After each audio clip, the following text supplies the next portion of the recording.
오늘 저는 30년 동안 지켜온 제 양심을 버릴 뻔했습니다. 아니, 솔직히 말하면 정말로 버리고 싶었습니다. 뒷좌석에 놓인 검은색 가방을 보는 순간 제 손은 이미 떨리고 있었거든요. 지금부터 이 충격적인 이야기를 시작하기 전에 부탁 하나 드리겠습니다. 지금 어디에서 무슨 일을 하시면서 이 영상을 보고 계신지 댓글로 한 줄만 남겨주세요. 그리고 구독과 좋아요는 이런 이야기를 계속 전해드릴 수 있는 가장 큰 힘이 됩니다. 그럼 이제 천천히 이야기를 시작하겠습니다. 제 이름은 박철수입니다. 올해 62이고요. 30년째 택시 핸들을 잡아왔습니다. 새벽 5시에 일어나서 밤 10시에 귀가하는 게 일상이었죠. 화려한 삶은 아니었지만 부끄럽지 않은 삶이었어요. 아내 순이와는 33해를 함께 살았습니다. 딸 지연이는 28, 이제 제법 어엿한 회사원이 됐고요. 그런데 작년부터 아내가 자꾸 눈이 침침하다고 했어요. 병원에 갔더니 당뇨 합병증으로 망막에 문제가 생겼다고 하더군요. 수술을 해야 한다고 했습니다. 비용이 800만 원 정도 든다고 했죠.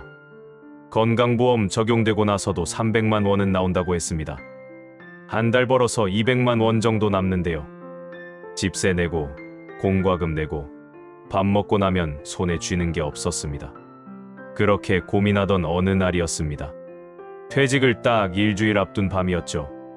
강남역 근처에서 손님 한 분을 태웠어요. 40대 중반쯤 돼 보이는 남자였는데 정장 차림의 명품 가방을 들고 있었습니다. 여의도 국제금융센터로 가주세요. 승차하자마자 전화통화를 시작했습니다. 아니, 그거는 내가 알아서 처리한다니까. 2억. 그까짓 거 문제 없어. 내일 오전에 정리하면 돼. 여의도에 도착해서 요금을 받았어요. 23,000원이었습니다. 남자는 카드를 건네며 서둘러 차에서 내렸습니다. 저는 다음 손님을 태우러 출발했어요. 1시간쯤 지났을까요? 뒷좌석을 확인하는데 검은색 가방이 보였습니다. 가방 겉주머니에 명함이 꽂혀 있더라고요.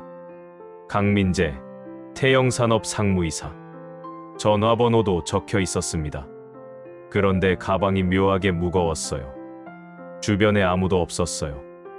저는 천천히 지퍼를 열었습니다. 그 순간 숨이 멎었습니다. 현금이었어요. 5만 원권 다발이 빼곡하게 들어 있었습니다. 대충 세어봐도 40다발은 넘어 보였어요. 2억 원. 손이 떨렸습니다. 심장이 미친 듯이 뛰었죠. 이걸 가지면 아내 수술비는 문제 없었어요. 딸아이 결혼자금도 마련할 수 있었습니다. 단 한 번도 가져본 적 없는 돈이었습니다. 그냥 이대로 가져가면 안 될까? 악마의 속삭임이 들렸습니다. 머릿속이 하얘졌습니다. 그때 아내 얼굴이 떠올랐어요. 여보, 괜찮아. 수술 안 해도 돼. 눈물 흘리며 웃던 아내. 딸아이 목소리도 들렸습니다. 아빠, 나 괜찮아. 아빠가 평생 고생하셨잖아. 30년. 저는 30년 동안 정직하게 살았습니다. 단 한 번도 손님 물건에 손댄 적 없었어요. 그런데 지금, 이 순간, 그 모든 게 무너지려 하고 있었습니다. 가방을 꼭 껴안았습니다. 눈물이 났어요. 하느님, 저한테 이런 시험을 주시는 겁니까? 한참을 그렇게 있었습니다. 그리고 천천히 가방을 닫았어요. 핸드폰을 꺼내 명함에 적힌 번호로 전화를 걸었습니다. 여보세요? 손님, 아까 제 택시 타셨죠? 가방 놓고 가신 것 같은데요. 아, 맞다. 어디 계세요? 지금 망원동 쪽인데요. 여의도 국제금융센터 1층 로비로 와주세요. 30분 후에요. 알겠습니다. 전화를 끊었습니다. 가방을 다시 한번 쳐다봤어요. 잘한 거겠지. 확신은 없었습니다. 다만 이것만은 알았죠. 만약 이걸 가져갔다면 저는 평생 거울을 못 봤을 거라는 것. 그렇게 저는 핸들을 잡고 여의도로 향했습니다. 양심을 지킨 대가가 무엇일지 그때는 몰랐습니다. 30분 후 저는 국제금융센터 앞에 섰습니다. 유리로 된 고층 빌딩이 하늘을 찌르듯 솟아 있었어요. 로비로 들어서니 대리석 바닥이 반짝거렸습니다. 여기서 일하는 사람들은 얼마나 받을까? 괜히 주눅이 들었습니다. 가방을 꼭 안고 안내데스크로 갔어요. 저기요, 강민재 상무님께 전화드리고 온 사람인데요. 직원이 저를 위아래로 훑어봤습니다. 눈빛이 차갑더라고요. 성함이요? 박철수입니다. 21층으로 올라가시면 됩니다. 엘리베이터를 타고 21층에 올라갔습니다. 복도 양쪽으로 사무실이 즐비했습니다. 박철수 씨, 뒤에서 목소리가 들렸어요. 돌아보니 아까 그 남자, 강민재였습니다. 얼굴엔 짜증이 가득했어요. 가방 가지고 오셨어요? 네, 여기 있습니다. 저는 가방을 내밀었습니다. 강민재는 가방을 받아들고 재빨리 안을 확인했어요. 지퍼를 열고 돈다발을 훑어보고 겉주머니까지 뒤졌습니다. 마치 제가 뭘 훔쳐간 것처럼요. 다 있네요. 그 말이 전부였습니다. 감사합니다도 없었어요. 그냥 가방을 들고 돌아서려는 겁니다. 저기요. 제가 불렀습니다. 왜요? 그게 택시비라도. 창피했습니다. 60을 넘긴 나이에 이렇게 구걸하듯 손을 벌려야 하다니. 강민재가 비웃었습니다. 택시비요? 그거 업무 아니었어요? 분실물 찾아주는 게. 그건 그렇지만. 그럼 됐잖아요. 의무 다 하신 거죠. 아저씨. 강민재가 제 말을 잘랐어요. 요즘 세상에 착한 일 했다고 돈 달라는 사람 처음 봐요. 얼굴이 화끈거렸습니다. 주변 직원들이 쳐다보기 시작했어요. 됐습니다. 그냥 가겠습니다. 네, 수고하세요. 강민재는 그렇게 돌아섰습니다. 엘리베이터를 타고 내려오는데 손이 떨렸어요. 분노인지, 후회인지, 허탈함인지. 내가 왜 돌려줬지? 택시로 돌아와 핸들을 잡았습니다. 그런데 힘이 하나도 안 들어가더라고요. 한참을 그렇게 멍하니 앉아 있었습니다. 집에 돌아온 건 자정이 넘어서였어요. 아내가 기다리고 있었습니다. 여보, 왜 이렇게 늦었어요? 응, 손님 물건 찾아주느라. 방으로 들어가 누웠습니다. 천장만 쳐다봤어요. 2억이면 순위 수술도 하고 지연이 결혼 자금도 주고. 눈물이 흘렀습니다. 소리 죽여 울었죠. 다음 날 아침 딸아이가 왔습니다. 아빠, 엄마 수술 날짜 잡혔어요. 다음 달 15일이래요. 그래? 돈은 어떻게? 제가 대출 받을게요. 지연아, 미안하다. 무슨 소리예요? 딸이 당연히 해야죠. 준이가 밥상을 들고 왔어요. 여보, 어제 무슨 물건 찾아줬어요? 응, 그냥 가방. 보상 같은 건 없었어요? 망설였습니다. 없었어. 거짓말이었어요. 지연이가 물었습니다. 아빠, 무슨 가방이었는데요? 그냥 회사원 가방. 또 거짓말을 했습니다. 밥을 먹는데 목이 메었습니다. 며칠이 지났어요. 퇴직하는 날이 왔죠. 회사 사람들이 작은 송별회를 열어줬습니다. 철수 형님, 30년 수고 많으셨습니다.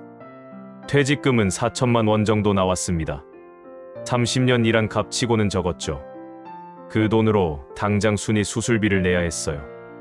남는 건 없었습니다. 집으로 돌아오는 길, 편의점에 들러 소주 한 병을 샀습니다. 집에서 혼자 마셨어요. 한 잔, 두 잔, 세 잔. 취기가 올라오자 눈물이 났습니다. 나는 뭐가 잘못된 거야? 평생 정직하게 살았는데 이게 뭐야? 아내가 제 등을 쓰다듬었어요. 여보, 괜찮아요. 우리 이렇게라도 사는 게 어디예요? 준이야, 미안해. 무슨 소리예요? 당신만큼 훌륭한 사람 없어요. 그날 밤 저는 결심했습니다. 다시는 남의 일에 나서지 말자. 내 가족만 챙기며 살자. 하지만 운명은 제게 다른 시험을 준비하고 있었습니다. 훨씬 더 잔인한 시험을요. 한 달이 지났습니다. 아내 수술은 무사히 끝났어요. 퇴직금으로 비용을 냈죠. 다행히 회복도 잘 되고 있었습니다. 여보, 이제 잘 보여요. 당신 얼굴도 선명하게 보이고. 아내가 웃었어요. 그 웃음을 보니 마음이 놓였습니다. 딸 지연이는 요즘 회사 일이 바빠서 얼굴을 자주 못 봤어요. 요즘 프로젝트가 바빠서요. 조금만 참아요, 아빠. 목소리가 피곤해 보였지만 젊은 애들이 다 그렇죠. 그런데 어느 날 저녁이었습니다. 현관문이 벌컥 열리더니 지연이가 들어왔어요. 얼굴이 새하였습니다. 지연아, 무슨 일 있어? 아빠. 딸아이가 제 품에 안겼습니다. 그리고 울기 시작했어요. 왜 그래? 무슨 일이야? 아빠, 나 회사 그만둘까 봐요. 갑자기 왜? 지연이는 한참을 울다가 입을 열었습니다. 우리 상무님이요. 나한테 이상한 제안을 했어요. 이상한 제안. 승진시켜줄 테니까 저녁 한번 먹자고. 가슴이 철렁했습니다. 그게 무슨 소리야? 처음엔 그냥 회식인 줄 알았어요. 그런데 둘이서만 먹자는 거예요. 호텔에서. 손이 떨렸어요. 그래서 뭐라고 했어? 거절했죠. 그랬더니 다음 날부터 저한테 일을 안 줘요. 그 상무 이름이 뭔데? 강민재요. 강민재 상무. 그 순간 머릿속이 하얘졌습니다. 뭐라고? 강민재 상무요. 왜요? 대형산업 상무 강민재. 네, 맞아요. 어떻게 아세요? 손이 부들부들 떨렸어요. 그 새끼가 여기 튀어나왔습니다. 아빠, 왜 그래요? 그 놈이 내 상사야? 말을 해야 할까요? 한 달 전 제가 2억을 돌려준 그 사람. 감사 한마디 없이 저를 거지 취급했던 그 인간. 그 놈이 지금 제 딸한테 이런 짓을 하고 있다니. 지연아, 아빠가 처리할게. 아빠, 무슨 소리예요? 그냥 있어. 아빠한테 맡겨. 다음 날 아침 일찍 집을 나섰습니다. 여의도로 향했죠. 국제금융센터 앞에 섰을 때 제 심장은 터질 듯 뛰었어요. 1층 로비로 들어갔습니다. 강민재 상무 좀 만나고 싶은데요. 예약하셨습니까? 아니요. 급한 일이 있어서요. 예약 없이는 안 됩니다. 제발 좀 5분만이라도. 안 된다니까요. 나가세요. 보안 요원이 다가왔어요. 손님, 나가주셔야겠습니다. 잠깐만요. 강민재 상무한테 박철수가 왔다고 전해주세요. 예약 없으면 못 올라갑니다. 제 딸이 거기서 일해요. 박지연이요. 보안 요원이 제 팔을 잡았어요. 놓으세요. 놓으라고요. 조용히 하시고 나가세요. 강민재, 이 개자식아, 내려와. 소리쳤습니다. 로비에 있던 사람들이 쳐다봤어요. 저 사람 뭐야? 손가락질을 받았죠. 보안 요원 둘이 제 양팔을 잡고 밖으로 끌어냈습니다. 다시 오시면 경찰 부릅니다. 빌딩 밖으로 쫓겨났어요. 무릎이 꺾였습니다. 보도블록 위에 주저앉았죠. 창피했습니다. 하지만 그것보다 더 괴로운 건 무력감이었어요. 나는 아무것도 할 수 없구나. 내 딸 하나 지킬 힘도 없구나. 눈물이 났습니다. 60을 넘긴 남자가 한복판에서 울고 있었어요. 한참을 그렇게 있다가 일어났어요. 집으로 돌아오는 길. 편의점에 들러 또 소주를 샀습니다. 지연이가 퇴근하고 들어왔어요. 아빠, 낮에 회사 왔었어요? 보안팀에서 연락 왔어요. 미안하다, 지연아. 아빠, 제발 이러지 마세요. 제가 알아서 할게요. 그 새끼가 뭐라는데. 그냥 조용히 있으래요. 다음 기회. 그게 무슨 소리야? 아빠, 제발요. 더 이상 일 크게 만들지 마세요. 딸아이가 울먹였어요. 나 회사에서 쫓겨나면 어떡해요? 가슴이 찢어졌습니다. 제가 딸을 지켜줘야 하는데 오히려 딸한테 짐이 되고 있었어요. 그날 밤 잠을 이룰 수 없었습니다. 천장만 바라보며 생각했죠. 2억. 그때 그 돈을 가져왔더라면. 후회가 밀려왔어요. 정직하게 산 게 후회됐습니다. 하느님, 왜 제게 이런 벌을 주십니까? 기도했지만 대답은 없었습니다. 그렇게 며칠이 지났어요. 지연이는 매일 힘들어했습니다. 얼굴은 점점 야위어갔죠. 아빠, 나 괜찮아요. 입으론 그렇게 말했지만 눈빛은 죽어 있었어요. 제 딸이 매일 고통받는데 저는 아무것도 할 수 없었습니다. 이게 정직의 대가인가? 이게 선하게 산 사람이 받는 벌인가? 분노와 절망이 뒤섞였습니다. 세상은 착한 사람 편이 아니라는 걸. 돈과 권력이 있는 자가 이기는 거라는 걸. 하지만 아직 이야기는 끝나지 않았습니다. 일주일이 지났습니다. 지연이는 결국 회사를 그만뒀어요. 그날 저녁 사직서를 들고 집에 왔죠. 아빠, 나 회사 그만뒀어요. 지연아, 괜찮아요. 다른 데 알아볼게요. 하지만 눈빛은 죽어 있었습니다. 한 달 동안 버텼던 딸. 매일 굴욕을 참으며 출근했던 딸. 결국 무릎을 꿇고 말았어요. 아내가 딸을 안았습니다. 지연아, 엄마가 미안해. 무슨 소리예요? 엄마 잘못 없어요. 모녀가 부둥켜 안고 울었어요. 저는 그 모습을 바라만 봤습니다. 아무것도 할 수 없었죠. 그날 밤 지연이 방에서 흐느끼는 소리가 들렸어요. 왜 나만 이래? 왜 우리 집만 이래? 칼로 심장을 도려내는 것 같았습니다. 제가 무능해서였어요. 제가 힘이 없어서 딸을 지키지 못한 겁니다. 다음 날 아침 뉴스를 보다가 깜짝 놀랐어요. 태영산업 계열사 횡령 의혹, 검찰 수사 착수. 화면에 강민재가 나왔습니다.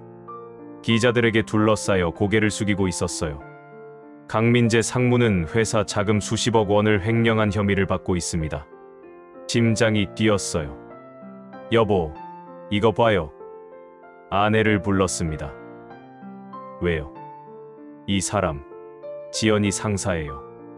화면에선 강민재가 카메라를 피해 차에 타고 있었어요. 기자가 물었습니다. 상무님, 횡령 혐의 인정하십니까? 아닙니다. 오해입니다. 그럼 2억 원 상당의 현금은 무엇입니까?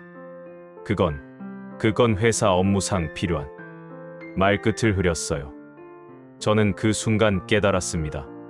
그때 그 가방, 그때 그 2억.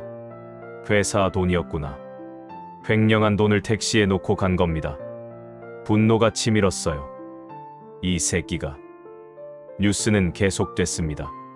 검찰은 강 상무가 3년간 총 50억 원을 횡령한 것으로 보고 있습니다.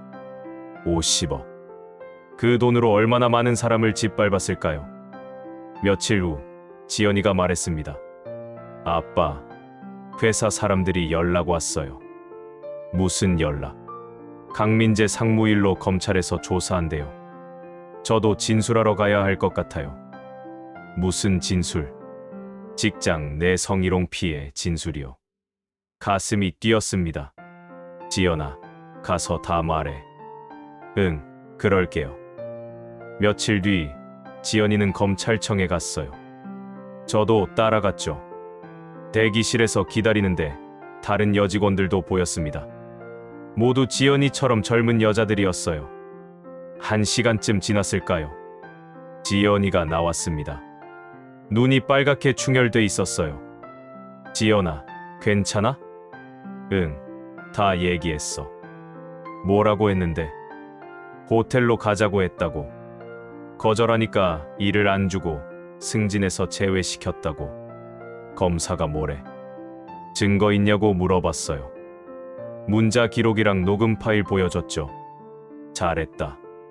집으로 돌아오는 길, 지연이가 말했습니다. 아빠, 근데 신기한 게 있어요. 뭐? 검사님이 그러는데 누가 강민재 횡령 증거를 제보했대요. 제보? 네, 익명으로요. 근데 그게 결정적이었대요. 가슴이 두근거렸어요. 혹시 그날 밤 저는 생각했습니다. 택시 블랙박스. 제 택시엔 블랙박스가 달려 있었어요. 한 달 전 강민재를 태웠을 때도 녹화됐을 겁니다. 그가 전화로 2억이라고 말한 것도요. 다음 날 아침 일찍 일어났습니다.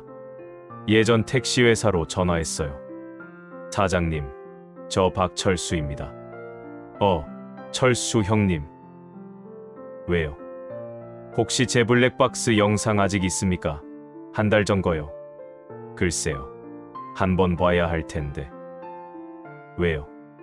급한 일이 있어서요. 찾아뵐게요. 회사로 달려갔습니다. 사장 김태수가 반갑게 맞아줬어요.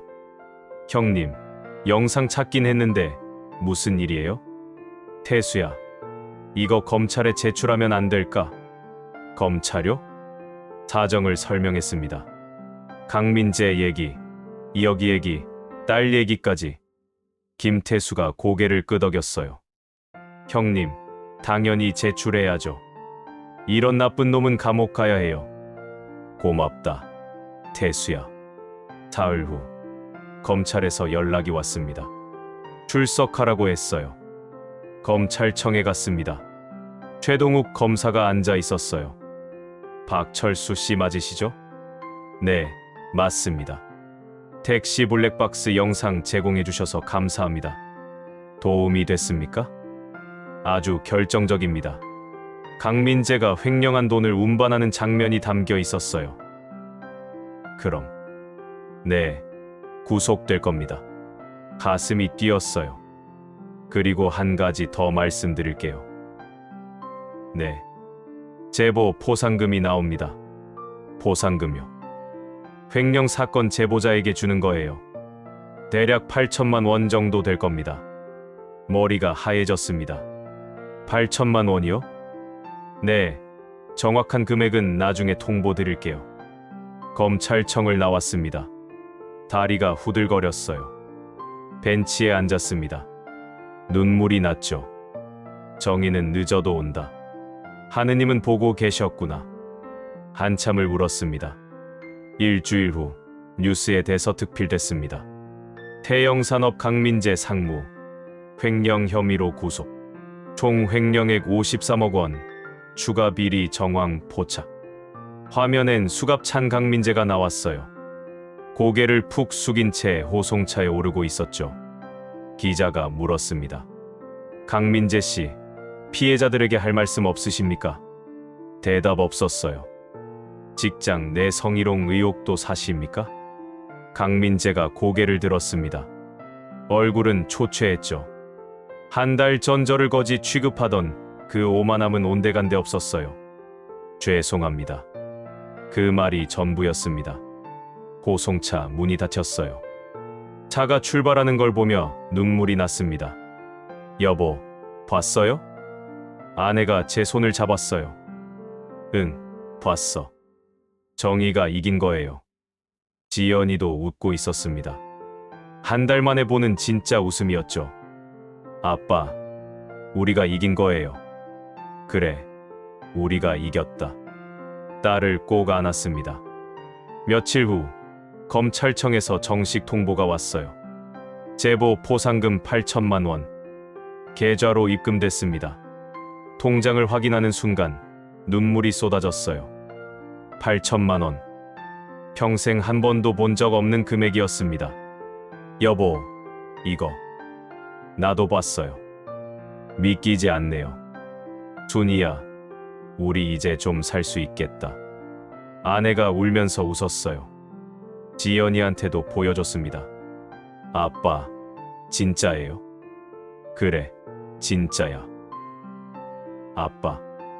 아빠가 정직하게 사셨잖아요. 그래서 이런 일이 생긴 거예요. 지연아, 미안했다. 무슨 소리예요? 아빠가 세상에서 제일 멋있어요. 딸이 제 품에 안겼어요. 30해를 같이 산 가족. 처음으로 마음 편히 웃을 수 있었습니다. 며칠 후 검사 최동욱이 연락을 줬어요. 박철수 씨, 잠깐 뵐 수 있을까요? 검찰청 근처 카페에서 만났습니다. 최 검사가 커피를 건넸어요. 덕분에 큰 사건 해결했습니다. 제가 뭐요? 당연한 일 했을 뿐이죠. 당연한 일을 하는 게 쉽지 않습니다. 그래도 옳은 일은 해야죠. 최 검사가 고개를 끄덕였어요. 강민재 조사하면서 알았는데요. 그 사람 피해자가 정말 많더라고요. 그래요? 회사 돈 빼돌린 것도 모자라 여직원들 괴롭히고 협력업체 쥐어짜고 인간 말종이네요. 그런데 아무도 신고 안 했어요. 다들 무서워서요. 권력이 있으니까요. 맞습니다. 근데 박철수 씨가 증거를 주셨잖아요. 그게 실마리가 됐어요. 최 검사가 말을 이었어요. 그리고 하나 더 알려드릴 게 있습니다. 뭔데요? 강민재 재산 환수 작업 중인데요. 피해자들한테 배상하고 나면 좀 남을 것 같아요. 그게 저랑 무슨... 박철수 씨 딸분도 피해자잖아요. 위자료 받으실 수 있어요. 정말요? 네, 한 2천만 원 정도 될 겁니다. 또 눈물이 났어요. 검사님, 감사합니다. 제가 뭐요? 정의가 이긴 겁니다. 집으로 돌아와 지연이한테 말했어요. 지연아, 위자료 나온대. 진짜요? 응, 2천만 원 정도. 아빠, 나 이제 대출 갚을 수 있겠다. 그래, 다 갚아. 딸이 웃었습니다. 한 달 전만 해도 죽은 눈빛이었는데 이젠 생기가 돌아왔어요. 아빠, 나 새 회사 지원했어요.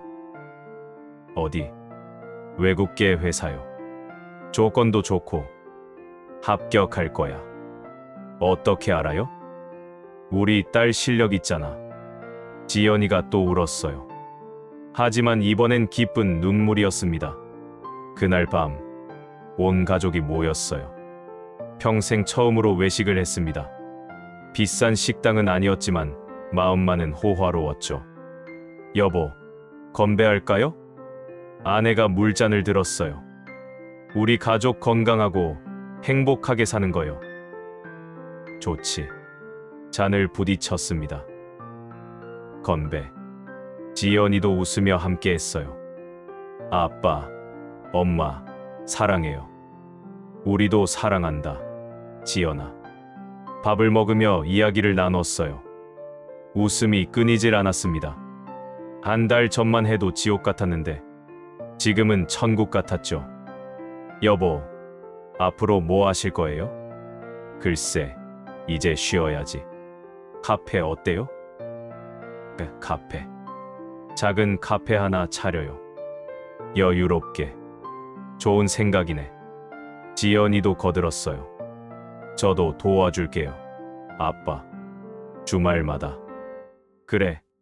그럼 우리 가족 카페 하나 차리자. 다들 웃었습니다. 희망이 보였어요. 한 달 전엔 상상도 못했던 미래였죠. 그날 밤 잠자리에 누워 생각했습니다. 정직이 답이었구나. 양심을 지킨 게 맞았구나. 한 달 전 2억을 돌려줬을 때 후회했었죠. 하지만 그게 아니었습니다.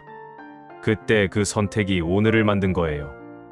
만약 2억을 가져갔다면 지금쯤 죄책감에 시달렸겠죠. 돈은 있어도 마음은 지옥이었을 거예요. 하지만 지금은 달랐습니다. 돈도 생겼고 마음도 편했죠. 무엇보다 가족이 행복했어요. 하느님, 감사합니다. 기도했습니다. 이제 알겠습니다. 정의는 늦어도 반드시 온다는 걸. 눈을 감았어요. 오랜만에 편히 잠들 수 있었습니다. 2달이 지났습니다. 지연이는 새 회사에 합격했어요. 외국계 마케팅 회사였죠. 연봉도 전보다 1,000만 원이나 올랐습니다. 아빠, 첫 월급 받았어요. 그래, 축하한다. 이거요. 아빠 드릴게요. 봉투를 건넸어요. 100만 원이 들어 있었습니다. 너무 많이 줬다. 괜찮아요. 이제 여유 있어요. 딸의 얼굴엔 웃음이 가득했습니다. 새 회사는 어때? 너무 좋아요. 사람들도 좋고, 일도 재밌고, 다행이다. 아빠 덕분이에요. 아빠가 용기 주셨잖아요. 가슴이 뜨거워졌습니다. 지연아, 앞으로도 바르게 살아라. 네, 아빠. 아내 순이는 건강을 완전히 되찾았어요. 요즘은 매일 아침 산책을 다녔습니다. 여보, 같이 걸어요. 동네 뒷산을 함께 올랐어요. 눈이 이렇게 잘 보이니까 세상이 다르네요. 다행이야.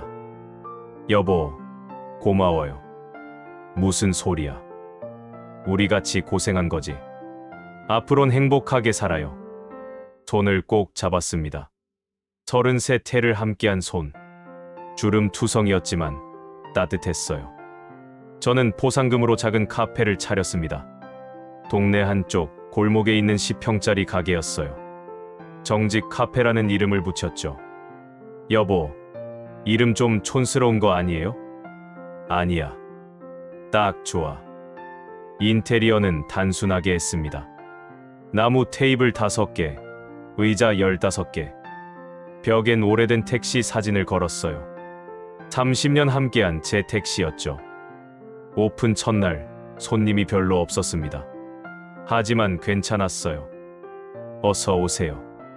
한 손님이 들어왔어요. 60대쯤 돼 보이는 남자였습니다. 아메리카노 한 잔 주세요. 커피를 내렸습니다. 정성껏 만들었어요. 여기요. 감사합니다.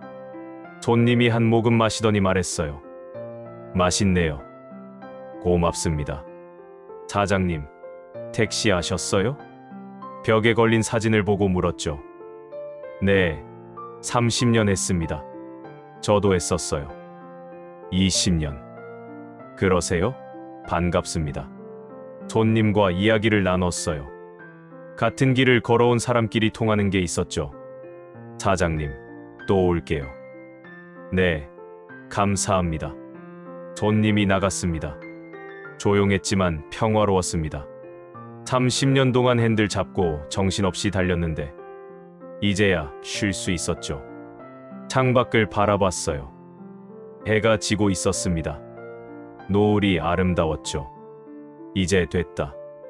이제 행복해도 되는 거구나. 며칠 후 검사 최동욱이 왔습니다. 검사님. 안녕하세요. 카페 오픈하셨다고 해서 왔습니다. 감사합니다. 커피 드릴게요. 커피를 내려드렸어요. 최 검사가 주위를 둘러봤습니다. 분위기 좋네요. 편안하고 그냥 소박하게 했습니다. 잠시 침묵이 흘렀어요. 박철수 씨, 혹시 아세요? 뭐요? 강민재 1심에서 징역 7년 나왔어요. 그래요? 항소 포기했대요. 순순히 받겠답니다. 잘 됐네요. 박철수 씨 덕분입니다. 정말로. 아닙니다. 제가 한 건 별로 없어요. 아니에요. 당신이 정직했기 때문에 가능한 일이었어요. 최 검사가 커피를 다 마시고 일어났어요. 잘 될 겁니다. 카페. 고맙습니다. 검사가 나갔습니다. 해질녘, 지연이가 왔습니다. 아빠, 장사 잘 돼요? 응, 그럭저럭. 주말엔 제가 도와줄게요. 그래, 고맙다. 아빠, 저 이번 달에 대출 다 갚았어요. 정말? 네, 이제 빚 없어요. 잘했다, 지연아. 다 아빠 덕분이에요. 무슨 소리야. 내가 열심히 한 거지. 아빠가 길을 보여주셨잖아요. 눈물이 날 뻔했어요. 지연아, 앞으로도 그렇게 살아라. 네, 아빠. 저 아빠처럼 살 거예요. 그날 밤 집으로 돌아왔어요. 아내가 저녁을 차려놨습니다. 여보, 오늘 손님 많았어요? 응, 제법 왔어. 다행이네요. 준이야. 왜요? 행복해? 네. 갑자기 왜요? 그냥 물어보고 싶어서. 아내가 웃었어요. 행복하죠. 당신 옆에 있으니까요. 나도야. 밥을 먹었습니다. 소박한 저녁이었지만 마음은 풍요로웠어요. 식사 후 혼자 베란다에 나갔습니다. 밤하늘을 올려다봤어요. 별이 총총했죠. 하느님, 감사합니다. 기도했습니다. 시험을 주셨지만 이겨낼 힘도 주셨습니다. 이제 알겠습니다. 정직의 값어치를. 바람이 불었어요. 차가웠지만 상쾌했죠. 62. 결코 젊은 나이는 아니었습니다. 하지만 이제야 진짜 인생이 시작되는 것 같았어요. 돈도 명예도 없었죠. 그저 정직하게 살았을 뿐입니다. 하지만 그게 저를 구했어요. 가족을 구했고 미래를 열었죠.